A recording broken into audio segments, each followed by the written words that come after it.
সাইয়্যিদুল ইস্তিগফার, ক্ষমা চাওয়ার সবচেয়ে শ্রেষ্ঠ ভাষা আল্লাহুম্মা আনতা রব্বি। কত মধুময়, কত অর্থবহ, কত ঈমান জাগানিয়া, কত আপনার ঈমানি স্বাদ জাগ্রত করার মতো একটা দোয়া। আল্লাহুম্মা আনতা রব্বি, আল্লাহ আপনি আমার রব, আপনি আমার পালনকর্তা। আল্লাহুম্মা আনতা রব্বি লা ইলাহা ইল্লা আনতা, আপনি ছাড়া সত্যিকারের কোনো মাবুদ নেই। ওয়া আনা আবদুক ওয়া আনা আলা আহদিকা ওয়া ওয়া'দিকা মাস্তাতা'তু, আমি আপনার গোলাম, আপনার সঙ্গে আমার ওয়াদা রক্ষা করার আমি চেষ্টা করি, মাস্তাতা'তু, যতটুকু সম্ভব হয়। আউযু বিকা মিন শাররি মা সানাত, আল্লাহ যে অপকর্ম আমি করে ফেলেছি, যে গুনাহ আমি করে ফেলেছি, এই গুনাহের যে ক্ষতি, এটা থেকে আমি আপনার কাছে পানা চাই, আমাকে যেন জাহান্নাম গ্রাস না করে, এই গুনাহের ফলে দুনিয়া যেন আমার ক্ষতি না করে।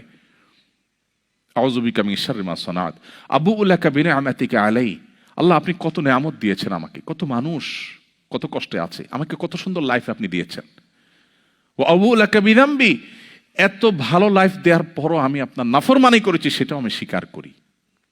ফাগফিরলি, অতএব আপনি আমাকে ক্ষমা করে দিন। ফাইন্নাহু লা ইয়াগফিরুয যুনুবা ইল্লা আনত, কারণ আপনি ছাড়া আর কেউ ক্ষমা করে না। ভাইরা আমার, আল্লাহর কাছে চোখের পানি ফেলে সিজদায় গিয়ে একটু মাঝে মধ্যে একটু চোখের পানি ফেলে দোয়া করে কেঁদে কেটে দেখবেন, আল্লাহর কসম পৃথিবীর কোনো কিছুতে এত স্বাদ নেই আল্লাহর কাছে ক্ষমা চাওয়ার যে স্বাদ।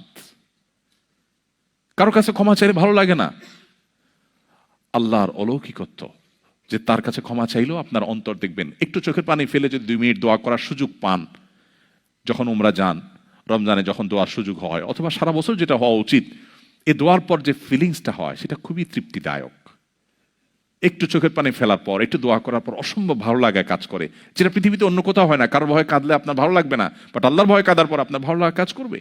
সো এই প্র্যাকটিস আমাদের হওয়া উচিত নিয়মিত। আল্লাহ আমাদের তৌফিক দান করুন।